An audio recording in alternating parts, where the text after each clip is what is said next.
Hello friends, मैं विकास ज़ैनित academy आपका स्वागत करता हूं। आई होप आप सभी लोग अच्छे होंगे।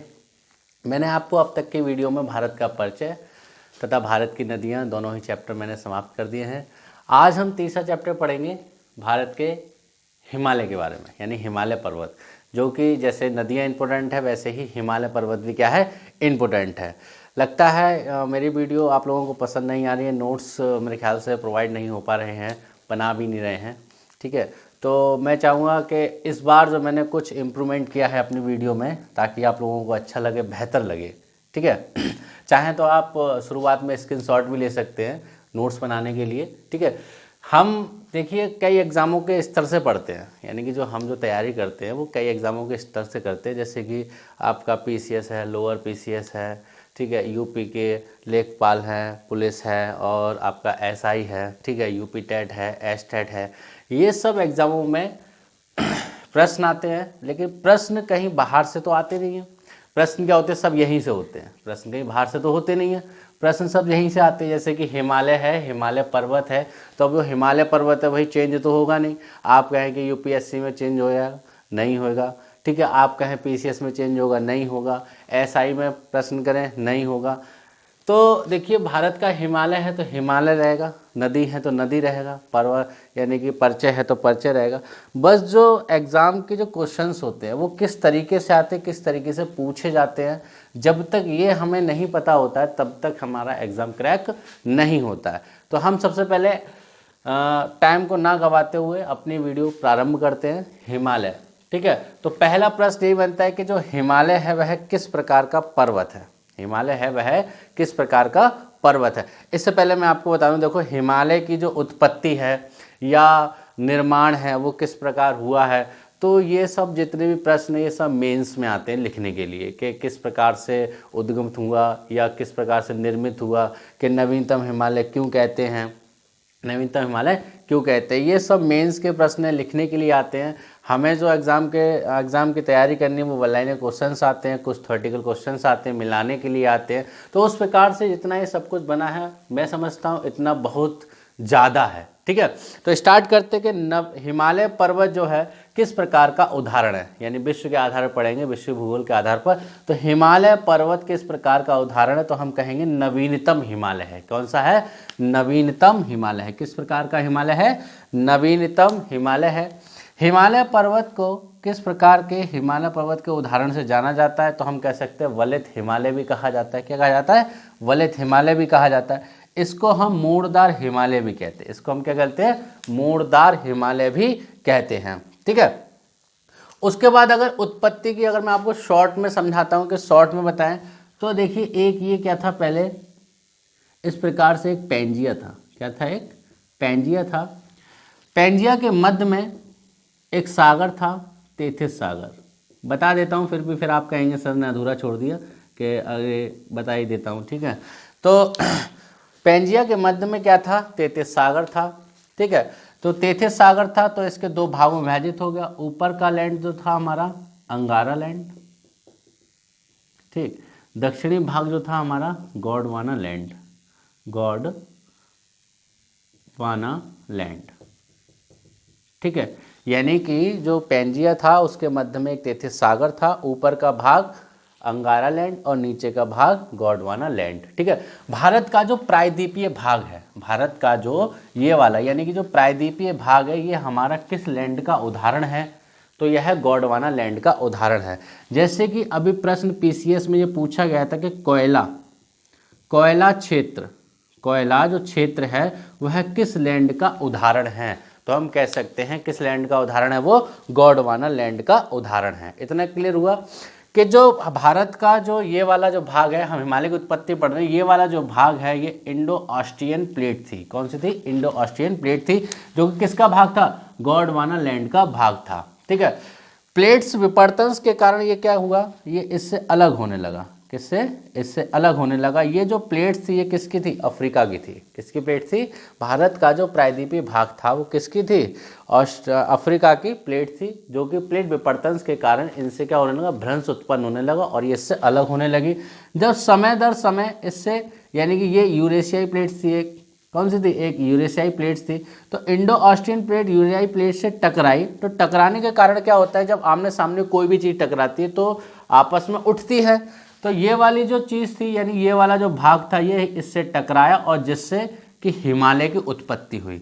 यानी कि इंडो ऑस्ट्रियन प्लेट थी यूरेशियाई प्लेट से टकराई जाकर, और किसका निर्माण हुआ, हिमालय का निर्माण हुआ। किसका निर्माण हुआ, हिमालय का निर्माण हुआ। इसके मध्य में जो तेथिस सागर था, इसके मध्य में यानी कि अंगारा लैंड और गोंडवाना लैंड के बीच में जो भाग था, वह उसके बीच में क्या था, तेथिस सागर था। जब इंडो ऑस्ट्रियन प्लेट और यूरेशियाई प्लेट एक दूसरे से टकराई तो तेथिस सागर क्या था, इसके बीच में दब गया। इसके बीच में क्या हुआ, दब गया, जिससे कि हम कहते हैं कि अरे कहीं से कोई भी नदी निकलने लगती है तो उसका उदाहरण क्या है, तेथिस सागर है। कहीं से कोई भी नदी पहाड़ से अगर निकलती है तो उसका उदाहरण क्या है, तेथिस सागर है। तो इतनी चीज़ क्लियर हुई कि जो प्रायद्वीपीय भाग था वह किसका भाग है, गोंडवाना लैंड का भाग है। ये सबसे ज़्यादा इंपॉर्टेंट है, पूछा भी जाता है कि प्रायद्वीपीय भारत का जो भाग है वह किस लैंड का उदाहरण है या किस लैंड से संबंधित है, तो वह गोंडवाना लैंड से संबंधित है। ठीक है, जब गोंडवाना लैंड का भाग यानी कि इंडो ऑस्ट्रियन प्लेट यूरेशियाई प्लेट से टकराई तो किसका निर्माण हुआ, हिमालय पर्वत का निर्माण हुआ, जिसके कारण हम इसे नवीनतम हिमालय कहते हैं। क्या कहते हैं, नवीनतम हिमालय कहते हैं। जब प्लेट्स टकराई तो उसमें वलय उत्पन्न होगा, तो वलय होने के कारण हम इसे क्या कहते हैं, वलित हिमालय कहते हैं। क्या कहते हैं हम इसे, वलित हिमालय कहते हैं। जब वलित होगा तो उल्टे सीधे पर्वत होंगे, जिसके कारण हम इसे मोड़दार हिमालय भी कहते हैं। इतना ये वाला पॉइंट क्लियर हुआ कि हिमालय पर्वत जो उदाहरण है उसे हम क्या कहते हैं, नवीनतम हिमालय कहते हैं, वलित हिमालय कहते हैं तथा मोड़दार हिमालय कहते हैं। ठीक है, ये आपके सिलेबस में नहीं है तो आपको ये चीज़ नहीं देखनी है। मैंने बस आपको समझा दिया था कि हिमालय की जो उत्पत्ति वह किस प्रकार से हुई है। इतना क्लियर हुआ, मैं समझता हूँ। आई होप कि आपको क्लियर हो गया होगा। आप नोट्स भी बना सकते हैं, बिल्कुल जिस तरह से मैं बोल रहा हूँ इसको थ्योरी कॉन्सेप्ट में भी लिख सकते हैं। अब चलते हैं, जब हिमालय उदाहरण क्लियर हो गया, अब चलते हैं हिमालय को श्रेणी के आधार पर। हिमालय को श्रेणी के आधार पर 4 भागों में विभाजित किया गया है, ट्रांस हिमालय, बृहद हिमालय, लघु हिमालय तथा शिवालिक हिमालय। यानी कितने भागों में विभाजित किया गया श्रेणी के आधार पर, ट्रांस हिमालय, बृहद हिमालय, लघु हिमालय तथा शिवालिक हिमालय। इतना क्लियर हुआ। इन श्रेणियों को हम देखेंगे, जो ट्रांस हिमालय थी ये तो पुरानी श्रेणी थी, ये यूरेशियाई प्लेट्स, अभी मैंने यहाँ समझाया था कि आपको यूरेशियाई प्लेट्स का जो भाग था, हिमालय की जो उत्पत्ति हुई, निर्मित हुआ, वह 3 भाग से हुआ। यानी 3 बार टकराने से किसका निर्माण हुआ, हिमालय का निर्माण हुआ। पहली बार में बृहद हुआ यानी ग्रेट हिमालय, लघु मतलब मध्य हिमालय तथा शिवालिक हिमालय। ठीक है, शिवालिक हिमालय का भाग इतना महत्वपूर्ण नहीं है जितना कि आपका बृहद हिमालय का है। ठीक है, तो पहली जो श्रेणी थी ये वाला भाग क्या है हमारा, ट्रांस हिमालय। ये वाला आप देख रहे हैं, मेरा जो हाथ है ये चल रहा है, यानी ये क्या है, ये वाला भाग जो हमारा ट्रांस हिमालय है। ये वाली जो हमारी श्रेणी है ये हमारी बृहद हिमालय, यानी कि भारत की, यानी कि जो विश्व यानी हिमालय की जितनी भी महत्वपूर्ण चोटियां हैं वो सब किसमें हैं, यानी कि बृहद हिमालय। फिर उसके बाद में एक नीचे छोटी सी श्रेणी और है जिसे हम लघु हिमालय के नाम से जानते हैं। ठीक है, ये वाली जो श्रेणी है, ये वाली जो श्रेणी है हमारी कौन सी श्रेणी है, शिवालिक हिमालय है। कौन सी है, शिवालिक हिमालय। इतना क्लियर हुआ। यानी श्रेणी के आधार पर हिमालय को कितने भागों में, ट्रांस हिमालय, बृहद हिमालय, लघु हिमालय तथा शिवालिक हिमालय, यानी 4 भागों में विभाजित किया गया है। इतना क्लियर। हिमालय का जो भारत में विस्तार है वह 2400 से 2500 किलोमीटर है। हिमालय का जो भारत का विस्तार है वह कितना है, 2400 से 2500 किलोमीटर में फैला हुआ है। ठीक है, दूसरा पॉइंट देखते हैं कि नदी के आधार पर, किसके आधार पर, नदी के आधार पर भी हिमालय को कितने भागों में विभाजित किया गया है, 4 भागों में विभाजित किया गया। कितने भागों में, 4 भागों में। ठीक है, नदी के आधार पर, नदी में मैं आपको पढ़ा चुका हूं पहले, तो उसके मैं समझता हूं इतनी कठिनाई नहीं होगी आपके समझने में। ठीक है, तो नदी के आधार पर 4 भागों में विभाजित किया गया। पहला है सिंधु तथा सतलज नदी के बीच के हिमालय को क्या कहा जाता है, पंजाब हिमालय कहा जाता है। यानी कि सिंधु तथा सतलज नदी के बीच के भाग को कौन सा हिमालय कहा जाता है, तो पंजाब हिमालय कहा जाता है, जिसकी लंबाई कितनी है, 560 किलोमीटर है। दूसरा पॉइंट है सतलज से काली नदी तक, सतलज से काली नदी तक के बीच के हिमालय को क्या कहा जाता है, कुमायूं हिमालय कहा जाता है, जिसकी लंबाई कितनी है, 320 किलोमीटर। कितनी है, 320 किलोमीटर। नेक्स्ट पार्ट देखेंगे तीसरा, काली से तिस्ता नदी तक, कितना, काली से तीस्ता नदी तक के बीच के भाग को हम नेपाल हिमालय के नाम से जानते हैं, जिसकी जो लंबाई है वह कितनी है, 800 किलोमीटर है। कितनी है, 800 किलोमीटर। वहीं तीस्ता से ब्रह्मपुत्र नदी तक, तीस्ता से ब्रह्मपुत्र नदी तक के बीच के हिमालय क्या कहा जाता है, असम हिमालय, जिसकी लंबाई कितनी है, 720 किलोमीटर। यदि हम यहाँ नहीं समझे, यहाँ समझे हैं, तो यहाँ हमारे वन लाइनर क्वेश्चन बने हैं। जैसे कि मैंने यहाँ इंडिकेट भी किया है कि इम्पोर्टेंट के 2016 का जो पीसीए जो आरओ का पेपर था वो कैंसिल हुआ, तो जो अभी एग्ज़ाम हुआ था उससे पिछले साल में आरओ का समीक्षा अधिकारी, उसमें सीधा सीधा प्रश्न था कि सतलज और काली के बीच के हिमालय के भाग को क्या कहा जाता है। तो क्या कहा जाता है, कुमायूं हिमालय कहा जाता है। मैंने आपसे पहले ही कहा था कि प्रश्न कहीं बाहर से नहीं आते हैं, छोटे एग्जाम के भी यहीं से आते हैं और बड़े एग्जाम के भी यहीं से आते हैं। केवल बोलने का, पूछने का, कहने का तरीका अलग अलग होता है। हर एग्जाम का अपना अपना तरीका कैसा होता है, अलग होता है। जैसा गुड़ डालेंगे वैसी मिठास होगी, ठीक है। अब सतलज और काली के बीच की हिमालय क्या कहा जाता है, कुमायूं हिमालय। कितना किलोमीटर, 320 किलोमीटर। इस वाले भाग को हम मैप पे देखते हैं। ये आप देख रहे हैं, ये वाला देखिए काफ़ी बना हुआ है। एक वीडियो में मैंने बनाने की कोशिश करी है, सब कुछ देने की कोशिश करी है। बार बार मैं 30 मिनट की वीडियो, 25 मिनट की वीडियो बनाऊँ तो आप लोगों का टाइम वेस्ट होगा। तो जिसके कारण मैंने सहूलियत के आधार पर इसको छोटे छोटे भागों में डिवाइडेशन किया है, तो मेरे साथ क्रम से चले, नहीं तो हो सकता है मैं भी आपके कुछ समझ में नहीं आएगा, है ना। तो नदी, ये वाला जो भाग है, पहले इस वाले भाग को समझते हैं, ठीक है। ये वाला जो भाग है, ये जो मैंने इंडिकेट किया है, ये वाला, ये जो है हमारी कौन सी नदी है, सिंधु नदी है। कौन सी नदी है, हमारी सिंधु नदी है। ये वाला जो हमारा इंडिकेट है, ये वाला, ये हमारी कौन सी नदी है, सतलज नदी है, ठीक है। ये वाला, ये जो डेड डैश मैंने किया है, ये कौन सी नदी है, हमारी काली नदी। देखिए मैंने लिखा भी है, कौन सी नदी है, काली नदी। ये वाली जो नदी हमारी कौन सी नदी है, तीस्ता नदी। ये डॉट डॉट जो कर रहा हूं मैं, ये कौन सी नदी है, तीस्ता नदी। ये वाली, ये यानी कि भारत में, यानी यांग्याप दर्रे से कौन सी नदी प्रवेश करती है, ब्रह्मपुत्र नदी प्रवेश करती है। तो ये वाली जो नदी है, ये हमारी कौन सी नदी है, ब्रह्मपुत्र नदी है। तो इनके बीच, जैसे कि ये मैंने आपको बताया कि सिंधु नदी से और सतलज नदी, यानी ये वाला भाग देख रहे हैं आप, ये वाला भाग, ये वाला जो भाग है, ये हमारा क्या कहलाता है, पंजाब हिमालय, ठीक है। इतने क्लियर हुआ।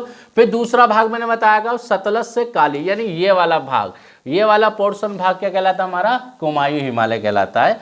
काली से तीस्ता, यानी ये वाला बीच वाला जो भाग है हमारा, ये वाला भाग क्या कहलाता है, नेपाल हिमालय कहलाता है। तो तीस्ता से ब्रह्मपुत्र, कौन सा, तीस्ता से ब्रह्मपुत्र के बीच का जो भाग है, तो वो क्या कहलाता है, हमारा असम हिमालय कहलाता है, ठीक है। ब्रह्मपुत्र नहीं दिया गया होगा तो दिहांग का मैदान दिया होगा कि तीस्ता से दिहांग तक के मैदान को किस हिमालय के नाम से जानते हैं। तो हम क्या कह सकते हैं, हिमालय के नाम से जानते हैं, जिसकी लंबाई कितनी है, 720 किलोमीटर है, ठीक है।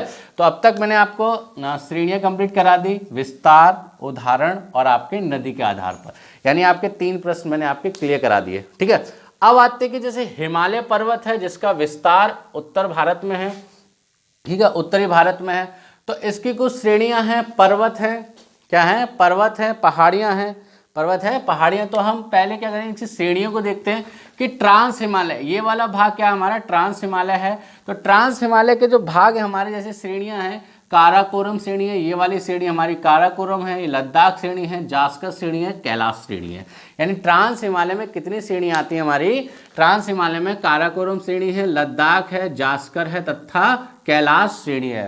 क्या है, कैलाश श्रेणी है। इतना क्लियर हुआ। दूसरा जो भाग है हमारा क्या था, हमारा दूसरा जो भाग था हमारा बृहत हिमालय। क्या था, बृहत हिमालय। बृहत हिमालय की जो श्रेणियां हैं आपके, देखो पीर पंजाल है, कौन सी है, पीर पंजाल है, धौलाधार है, नगतिब्बा है तथा कुमायूं की घाटियां हैं।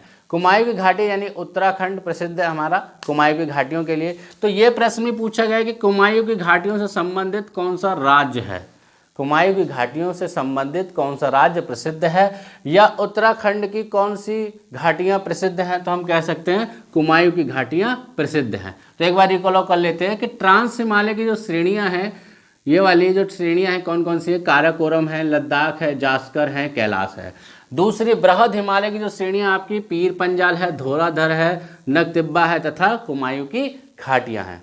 मैं समझ रहा हूँ इतना क्लियर हो रहा हो आपका। नेक्स्ट चलते हैं इनकी श्रृंखलाओं पे, जैसे कि पर्वत, अब हम प्रश्न करेंगे डायरेक्टली, जैसे वन लाइनर पूछा जाता है कि भारत का सबसे ऊंचा पर्वत कौन सा है, तथा भारत का दूसरा सबसे ऊंचा पर्वत कौन सा है, तथा तीसरा सबसे ऊंचा पर्वत कौन सा है। तो मैं आपको पहले जज ये करूंगा कि जितना सब कुछ लिखा है इसको सब कुछ याद करने की इतनी आवश्यकता नहीं है। जैसे वन लाइनर क्वेश्चन बनते हैं उसी तरीके से आपको याद करना है। जैसे टेट में बना आपका कि यूपी टेट में कि भारत का सबसे ऊंचा पर्वत कौन सा है, तो हम कह सकते हैं K2 है।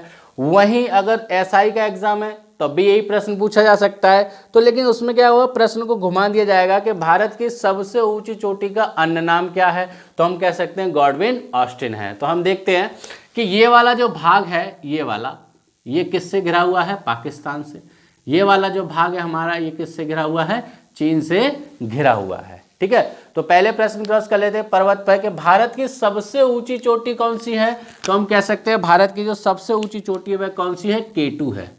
भारत की जो सबसे ऊंची चोटी है वह कौन सी है, K2 है, जिसकी लंबाई कितनी है, 8611 मीटर है। कितनी है, 8611 मीटर है, जिसका अन्य नाम क्या है, गॉडविन ऑस्टिन है। जिसका अन्य नाम क्या है, गॉडविन ऑस्टिन है। दूसरा, भारत की दूसरी सबसे ऊंची चोटी कौन सी है, कंचनजंगा। भारत की दूसरी सबसे ऊंची चोटी कौन सी है, कंचनजंगा, जिसकी लंबाई कितनी है, 8598 मीटर है। कितनी है, 8598 मीटर है। ठीक है, भारत की तीसरी सबसे ऊंची चोटी कौन सी है, नंदा देवी है। कौन सी है, नंदा देवी, जो कि कहाँ पड़ती है, हमारी उत्तराखंड में पड़ती है, जिसकी ऊंचाई कितनी है, 7816 मीटर है। इतना क्लियर हुआ। इससे ज़्यादा आपको याद नहीं करना है, इससे ज़्यादा आपको ध्यान नहीं देना। लिखा तो बहुत कुछ है, पढ़ाने के लिए भी बहुत कुछ होता है, समझाने के लिए भी बहुत कुछ होता है। किताबें भी अपना सब कुछ लिखती हैं, सब कुछ बयां करती हैं, भाई ये भी पढ़िए ये भी पढ़िए। कि एग्ज़ाम में आता है सब कुछ, नहीं आता। जो इम्पोर्टेंट है वही पढ़ना है। ध्यान रखिए, जो इम्पोर्टेंट है वही पढ़ना है, वही एग्जाम आपका क्रॉस कराएगा। ज़्यादा पढ़ने से कोई एग्जाम क्रॉस नहीं होता है। पहले ही कह रहा हूँ, क्लियर कह रहा हूँ, साफ कह रहा हूँ, स्पष्ट कह रहा हूँ, ज़्यादा पढ़ने से किसी का एग्जाम क्लियर नहीं होगा तो नहीं होगा। सफिशियंट पढ़ें, गुड पढ़ें। बस मेरा कहने का मतलब इतना है कि आपका जो उत्तर भारत की श्रेणियाँ हैं, ये तो बहुत सारी श्रेणियाँ लिखी हैं। नामचावा वरवा इधर है, रह गया थोड़ा, नामचा वरवा श्रेणी ये है आपकी। ठीक है, तो अगर आपने ये भी याद कर ले तो क्या बड़ा कर लिया, कुछ याद नहीं किया। आपको जब मैं कह रहा हूँ आपको डायरेक्टली फैक्ट चीज़ें याद करनी है। कैसी फैक्ट चीज़ें आप करनी है, तो मतलब फैक्ट चीज़ें याद करनी है। तो भारत की सबसे ऊंची चोटी कौन सी है, K2, जिसकी ऊंचाई कितनी है, 8611 मीटर है, तथा इसका अन्य नाम क्या है, गॉडविन ऑस्टिन है। तथा दूसरी चोटी कौन सी बताई थी मैंने, सिक्किम में स्थित, किसकी, सिक्किम में स्थित कंचनजंगा है, जिसकी ऊंचाई 8598 मीटर है। भारत की तीसरी सबसे ऊंची चोटी जो कि उत्तराखंड में स्थित है, जिसका नाम क्या है, नंदा देवी, जिसकी ऊंचाई कितनी है, 7816 मीटर है। इतना क्लियर हुआ। अब बात करते हैं विश्व की, यानी विश्व की सबसे ऊंची चोटी कौन सी है, भाई सभी जानते हैं कि एवरेस्ट है। विश्व की सबसे ऊंची चोटी कौन सी है, एवरेस्ट है, जिसकी ऊंचाई 8848 तथा 8850 मीटर है। कहीं कहीं 50 दे रखा है और कहीं कहीं 48 दे रखा है। ठीक है, क्योंकि ये लगातार प्लेट विपर्तन के कारण बढ़ रही है। लगातार क्या है, प्लेट विपर्तन के कारण बढ़ रही है। ठीक है, इसको मैं साफ साफ लिख देता हूँ, यानी 50 मीटर है। कहीं कहीं 8848 तथा 8850 मीटर दे रखी है। इतना क्लियर हुआ। इसी श्रेणी में मैंने आपको बताया था कि बृहद हिमालय, जो बृहद हिमालय हमारा, तो ये क्या है, काफ़ी महत्वपूर्ण है। क्या है हमारा, काफ़ी महत्वपूर्ण है। और जितनी भी महत्वपूर्ण चोटियां हैं वह सब बृहद हिमालय में ही स्थित है। किसमें, बृहद हिमालय में ही स्थित है। जैसे कि धौलागिरी श्रेणी है, जिसकी ऊंचाई कितनी है, 8172 है। अन्नपूर्णा है, जिसकी ऊंचाई कितनी है, 8078 मीटर है। कितनी है, 8078 मीटर है। अन्नपूर्णा श्रेणी 8078 है। धौलागिरी की जो श्रेणी वह है 8172 मीटर है। ठीक है, ये थी उत्तर भारत की सर्वाधिक महत्वपूर्ण। अच्छा, जो प्रश्न कंफ्यूजन वाला आता है कि जैसे पूछा जाता है भारत की सबसे ऊंची चोटी तथा भारत के बिना अधिग्रस्त सबसे ऊंची चोटी कौन सी है। जब सिंपल वे में पूछेगा कि भारत की सबसे ऊंची चोटी कौन सी है, तो हमें आंसर लगाना है K2, तथा जब यह पूछे कि भारत की बिना अधिग्रस्त सबसे ऊंची चोटी कौन सी है, तो हमें आंसर लगाना है कंचनजंगा, चाहे भले ही आंसर में ऑप्शन में हमारा K2 दिया हो। इतना क्लियर हुआ कि जब हमसे भारत की सबसे ऊंची चोटी पूछेगा तो K2 लगाएंगे, जब बिना अधिग्रस्त सबसे ऊंची चोटी पूछेगा तो हम क्या लगाएंगे, कंचनजंगा लगाएंगे। इतना क्लियर हुआ। अब उत्तर भारत की हम, ये पूर्वांचल क्षेत्र है, ये क्या हमारा पूर्वांचल क्षेत्र है, यहां पर भी कुछ श्रेणियां दी गई हैं। देखिए हिमालय की जो भारत में विस्तार है उसके दो बैंड दिए गए हैं, एक हिंदुकुश पर्वत से एक बैंड बनता है, और दूसरा बैंड जो मुड़ता है, यानी कि जो मुड़ता है हिमालय, देखिए यहां से भी मुड़ता है हिमालय और यहां से भी मुड़ता है हिमालय, यानी इस तरीके से शेप बनती है। तो यहाँ से जो बनता है हमारा नामचंबा वरवा से मुड़ता है, तो यहाँ भी बैंड कहते हैं। तो उसकी श्रेणियाँ जैसे पटकोई बैंड, नागा बैंड, मिजो, यानी मिजो श्रेणी, यानी कि इसकी जो पहाड़ियाँ हैं पटकोई बम श्रेणी तथा नागा तथा मिजो श्रेणियाँ, ठीक है। वहीं पूर्वांचल में जो सबसे ज़्यादा पूछी जाती हैं, गारो है, खासी है तथा जैतिया हैं। ये अपने आप में जनजाति भी है, यानी मेघालय क्षेत्र में ये जनजातियां भी पाई जाती हैं, गारो, खासी, जैतिया, मिकीर। ये हमारा ये पूछा गया है, यूपीएससी में पूछा गया है कि मिकीर की पहाड़ियाँ किस क्षेत्र में पाई जाती हैं, मिकीर की पहाड़ियाँ किस हिमालय क्षेत्र में पाई जाती है, तो हम कह सकते हैं पूर्वी हिमालय क्षेत्र की है। किसकी है, पूर्वी हिमालय क्षेत्र की है। नहीं विश्वास हो तो आप बोल सकते हैं कि मिकीर की जो पहाड़ियाँ हैं वह कहाँ स्थित हैं, तो पूर्व यानी कि पूर्वांचल यानी पूर्वी हिमालय के पूर्वी क्षेत्र में स्थित है। इतना क्लियर हुआ कि ट्रांस हिमालय श्रेणी के आधार पर, नदियों के आधार पर, पर्वत श्रृंखला के आधार पर, अब हम पर्वतीय पढ़ रहे हैं। अब चलते हैं, आपको लेके चलते हैं राजस्थान में। राजस्थान में एक अरावली पर्वत श्रेणी है। क्या है, राजस्थान में एक अरावली पर्वत श्रेणी है जिसका सबसे ऊंचा शिखर कौन सा है, गुरु शिखर है। जिसका सबसे ऊंचा शिखर कौन सा है, गुरु शिखर, जिसकी लंबाई कितनी है, 1722 मीटर है। कितनी है, 1722 मीटर है। कि अरावली से एक प्रश्न पूछा जाता है कि विश्व की, किसकी, विश्व तथा भारत की सबसे प्राचीन चोटी कौन सी है, तो हम कह सकते हैं सबसे प्राचीन मतलब पुरानी चोटी कौन सी है, तो वह अरावली श्रेणी है, जो कि जिसका सबसे ऊंचा शिखर कौन सा है, गुरु शिखर है, जिसकी ऊंचाई कितनी है, 1722 मीटर है। गुरु शिखर को हम अन्य नाम से और जानते हैं, माउंट आबू। किस नाम से जानते हैं हम उसे, माउंट आबू के अन्य नाम से भी जानते हैं, ठीक है। इसके नीचे उतरते, जैसे कि यहाँ से आपको मैंने बताया था अमरकंटक की चोटी, यहाँ पर यहीं से एक नदी का उद्गम होता है, नर्मदा। फिर उसके नीचे से एक और नदी का उद्गम होता है, तापी नदी का उद्गम होता है। तो उसके बीच में मैंने आपको बताई थी सतपुड़ा श्रेणी, वो यही श्रेणी है कि इसके मध्य में कौन सी श्रेणी है, इन दोनों नदियों के मध्य में कौन सी श्रेणी है, सतपुड़ा श्रेणी है। ये वाला भाग देखेंगे झारखंड का, ये वाला जो भाग हमारा, ये वाला जो भाग हमारा झारखंडीय भाग है, तो इसमें कौन सी श्रेणी है, पार्श्वनाथ की श्रेणियां हैं। किसकी है, पार्श्वनाथ की श्रेणियां हैं। यहाँ तक समझता हूँ कोई दिक्कत नहीं होगी, यानी श्रेणी के, नदी के, नवीनतम पर्वत श्रेणियाँ, आपको क्वेश्चन भी बताए किस प्रकार से बनने हैं। आई होप, मैं समझता हूँ सब कुछ क्लियर हो रहा होगा। अगर नहीं हो रहा है तो आप कमेंट बॉक्स में बता सकते हैं, सर आप अलग अलग वीडियो बना सकते हैं इसकी, तो मैं अलग अलग बना के दे दूंगा। लेकिन